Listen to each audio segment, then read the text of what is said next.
Olá pessoal, esse é o módulo 6 do minicurso online de Introdução ao Teste Software com Spring. Neste módulo finalizaremos a codificação dos nossos testes unitários. Iremos falar agora um pouco sobre as técnicas de teste software. Começando, temos a técnica conhecida como teste funcional ou caixa preta. Nela é usada apenas a especificação do programa, a documentação, na criação dos testes. Neste caso, ignoro a implementação do código. Como vantagem, temos que, independente do paradigma de programação, podemos adotá-lo.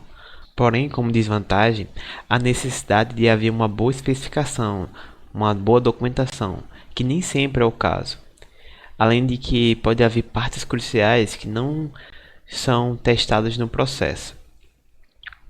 Assim, o teste funcional, o teste de caixa preta, é baseado nos requisitos funcionais do software. Essa técnica não está preocupada com o comportamento interno do sistema durante a execução do teste, mas sim com a saída gerada após a entrada dos dados específicos.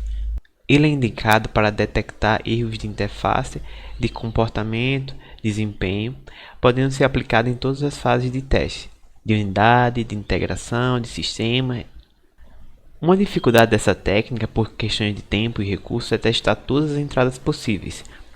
Essa técnica de teste apresenta-se como necessária durante o desenvolvimento de um sistema, contudo, por sua natureza, mostra-se insuficiente para identificar certos riscos num projeto de software.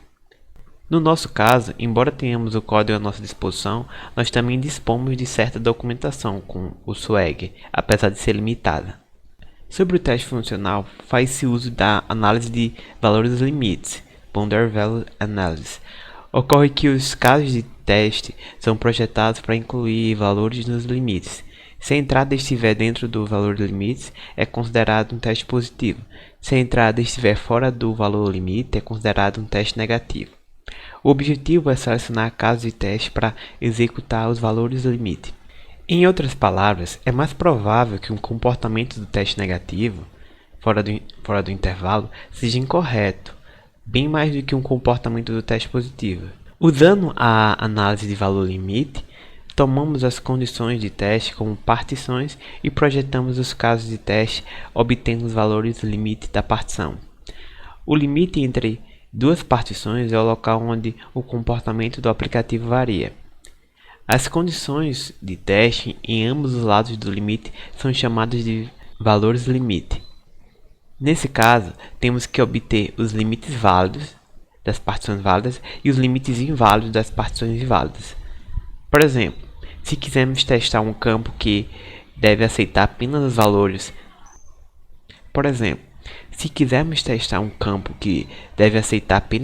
maiores que 10 e menores que 20, consideraremos como valores limites 9, 10, 11, 19, 20 e 21. Em vez de usar muitos valores de teste, usamos apenas o 9, o 10, 11, o 19, 20 e o 21. Seguindo, temos a técnica de teste estrutural, ou caixa branca. Nela é usada a especificação do programa, da documentação e o código-fonte na criação dos testes. Nessa técnica, observamos os fluxos lógicos que o nosso código pode seguir. Assim, o teste estrutural, ou de caixa branca, é projetado em função da estrutura interna do sistema, e por isso permite uma verificação mais precisa do funcionamento do software. Esse tipo de teste é desenvolvido analisando o código-fonte e elaborando casos de teste que cubram as funcionalidades dos componentes do software. Essa técnica é vista como complementar à técnica funcional, e informações obtidas pela aplicação desse critério têm sido consideradas relevantes para as atividades de manutenção, depuração e para a confiabilidade de software. A técnica de teste de caixa branca é recomendada para a fase de unidade de integração, cuja responsabilidade fica a cargo dos desenvolvedores do sistema, que por sua vez conhece bem o código. Para dar apoio à técnica de teste estrutural, temos ferramentas como Jacoco, que se trata de uma ferramenta que permite mensurar a quantidade de cobertura de código que nosso teste abrange. Neste contexto, a cobertura de código é uma métrica de software usada para medir quantas linhas de nosso código são executadas durante testes automatizados. Não é necessário que se tenha 100% da cobertura de código, podendo ser acertado uma certa porcentagem com a equipe de desenvolvimento. Além disso, também temos a técnica de teste baseada em defeitos, em que é inserido um erro e verificado como o sistema e os testes reagem, se ele consegue identificar e tratar esse erro. Dessa forma, testa-se descobrir se o erro irá passar despercebido, consertando caso seja necessário, e também avaliando a necessidade da adição de mais casos de teste. Também é bastante importante que seja abordado o assunto de regressão de software, que é quando uma funcionalidade correta deixa de funcionar corretamente após algum evento. Isso ocorre tendo em vista que a correção de bugs pode gerar outros bugs caso não se tenha cuidado, fazendo o software regredir. Por isso, o teste de regressão é um processo de teste aplicado após o programa ser modificado, avaliando se foi introduzido novos bugs. De forma grosseira, é executado novamente os testes anteriores. A mudança é um conceito do teste de regressão. O motivo dessas mudanças geralmente se enquadram em 4 grandes categorias. Pode ser uma nova funcionalidade, sendo essa a razão mais comum para executar testes de regressão. O código antigo e o novo devem ser totalmente compatíveis. Quando os desenvolvedores introduzem um novo código, eles não se concentram muitas vezes completamente na sua compatibilidade com o código existente. Os testes de regressão devem encontrar possíveis problemas relacionados. Também temos a parte de revisão de funcionalidade, que em alguns casos os desenvolvedores revisam a funcionalidade existente e descartam ou editam alguns recursos. Em tais situações, os testes de regressão verificam se o recurso em questão foi removido ou editado sem danos ao restante da funcionalidade. Também temos a parte de integração. Neste caso, os testes de regressão garantem que o produto do software seja executado perfeitamente após a integração com outro produto. Além disso, também temos a parte de correção de erros. Surpreendentemente, os esforços dos desenvolvedores para corrigir os erros encontrados podem gerar ainda mais erros. A correção de bugs requer alteração do código-fonte, que por sua vez exige o reteste. Indo para o projeto Spring do módulo, o link do repositório do GitHub encontra-se na descrição do vídeo e o projeto que você deve abrir encontra-se na pasta módulo 6. Tendo aberto o projeto, iniciaremos com a realização da configuração do Jacoco no nosso projeto. Portanto, irei no arquivo pom.xml e adicionarei ele como plugin.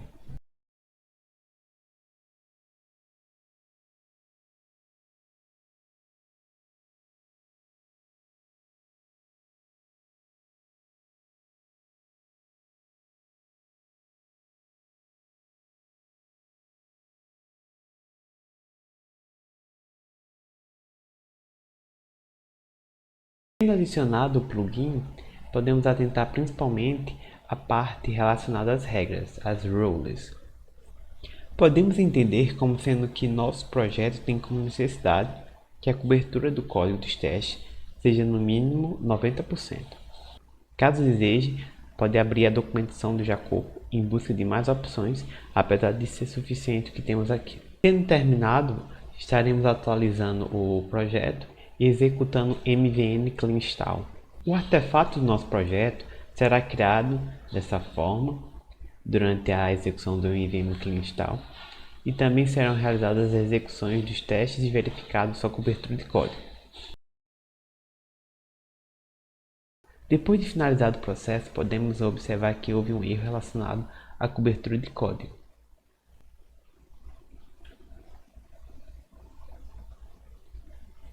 É apresentado os níveis de cobertura de código por meio dos pacotes. Houveram pacotes com porcentagens baixas de cobertura. Dentre eles temos os pacotes config e handle, que se encontram em configurações do projeto. Nesse caso, estarei configurando o Jacoco de modo que pule esses pacotes. Além disso, estarei configurando a cobertura mínima para 10%, já que nosso projeto ainda necessitaria de mais testes. Só assim conseguiremos gerar nossa build.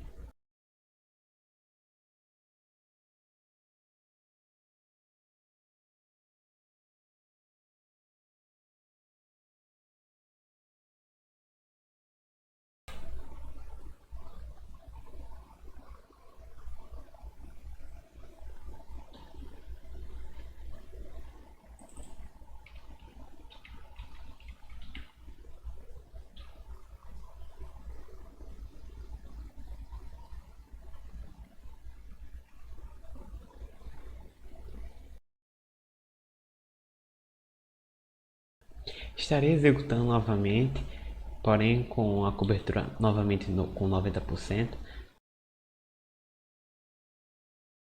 Antes de executar novamente, gostaria de destacar que o Jacobo criou uma pasta dentro da pasta target chamada site. Se abrirmos o arquivo index.html, poderemos ver o relatório da cobertura de código do projeto, destacando as partes cobertas e não cobertas das classes.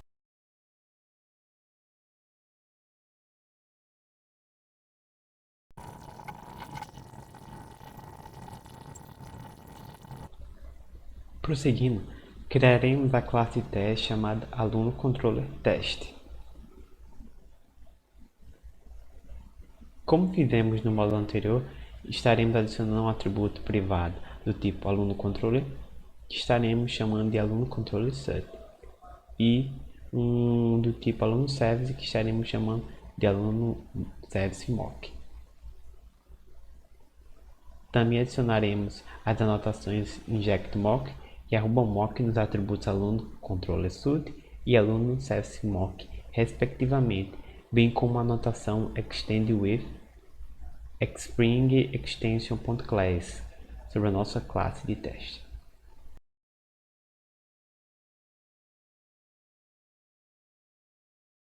Criaremos agora um método de teste relacionado ao método findAll, para a situação em que tudo ocorre com sucesso e que chamaremos de listAll return list of alone when successful. Durante a criação dos testes, você perceberá várias semelhanças com os testes realizados no módulo anterior. Entretanto, a diferença encontra-se no fato de que, pelo fato de que estarmos testando endpoints, será retornado uma resposta HTTP, possuindo corpo, bem como status, dentre outras coisas. No nosso contexto, durante a realização dos testes, nós verificaremos o código HTTP e o body.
Explicando o que foi feito, na parte de configuração, foi programado para que o mock retorne uma lista com um aluno válido.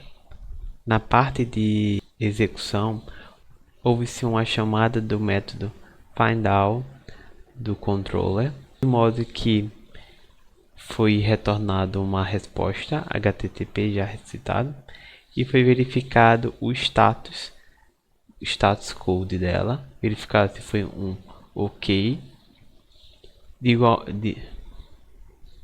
Além disso, também foi verificado o corpo.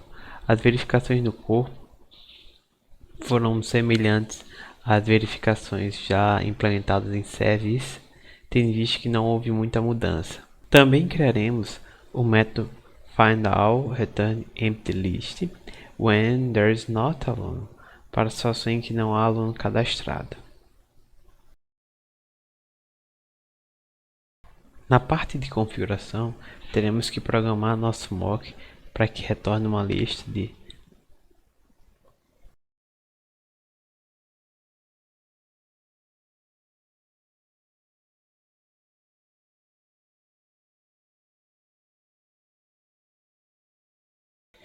Prosseguindo, iremos verificar o método findByName. Criaremos um método de teste chamado de find by name e return list of aluno when successful. Na parte de configuração, teremos que programar nosso mock para retornar uma lista de alunos válidos. Na parte de verificação, teremos que verificar quanto ao status code retornado, bem como quanto à lista de alunos retornada.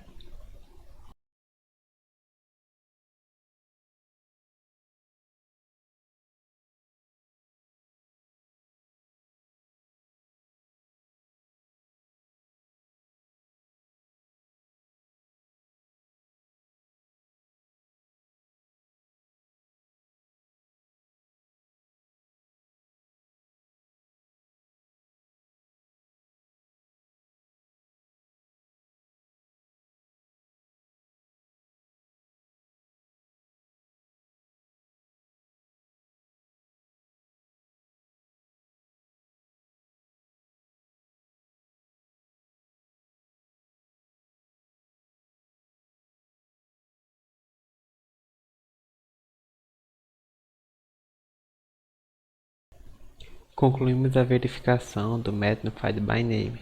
Caso tenha ficado com dúvida a respeito do uso dos acertos, das verificações que estamos fazendo, por favor, visite o módulo anterior de Service ou os anteriores também, que eles possuem mais explicações a respeito do uso de mocks e outras coisas. Agora, pensando no método findById, iremos criar um método de teste chamado de findById return aluno when successful. Dessa forma, na parte de configuração, deveremos programar nosso mock para que retorne um elemento. Iremos salvar esse ID, esse elemento, pois iremos comparar na parte de verificação.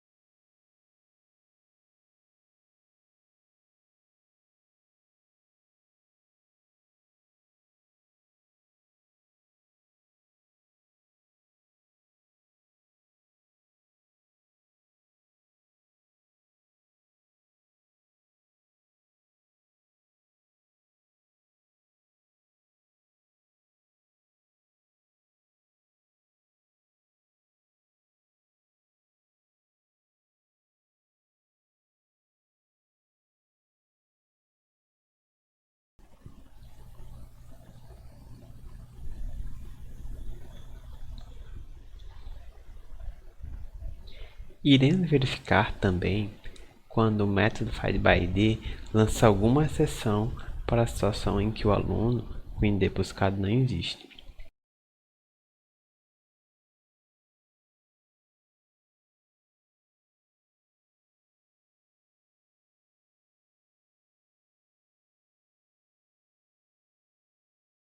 Nesse contexto, o findById envia uma exceção. Se formos checar o funcionamento desse endpoint com o Postman, verificaremos que na tentativa de se obter um aluno com ID não existente, será retornado para nós uma resposta com o código 404.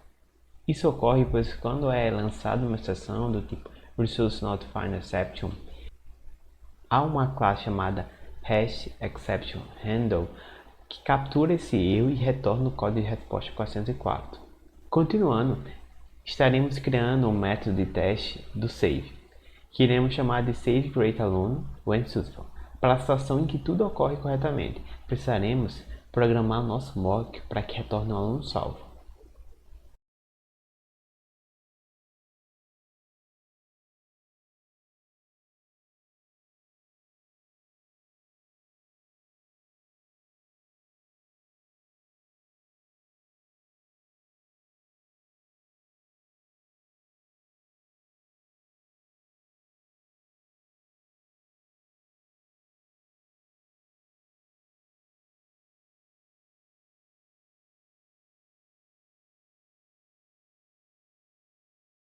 Continuando, temos o método delete. Precisaremos verificar o caso normal e o caso em que é lançada uma exceção, de forma semelhante ao findById. Para o caso normal, está configurado para que seja realizado o delete e então seja retornado o status code 204.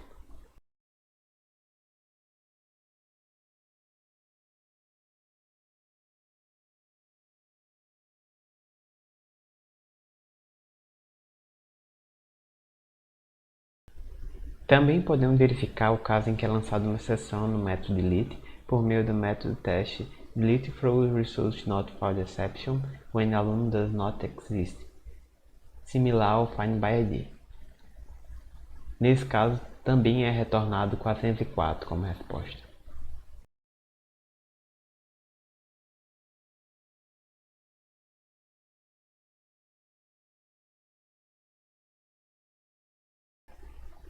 O diferencial desse método foi que temos que Nesse método de teste tivemos um diferencial pelo fato de usarmos do throws, que é o caso em que quando temos um método que não retorna nada, retorna um void, precisamos fazer uso dele.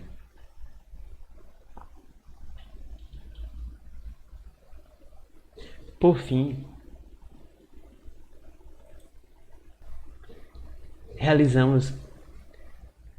durante esse módulo, realizamos algumas verificações, apresentamos o Jacoco e conseguimos progredir mais um pouco nos módulos.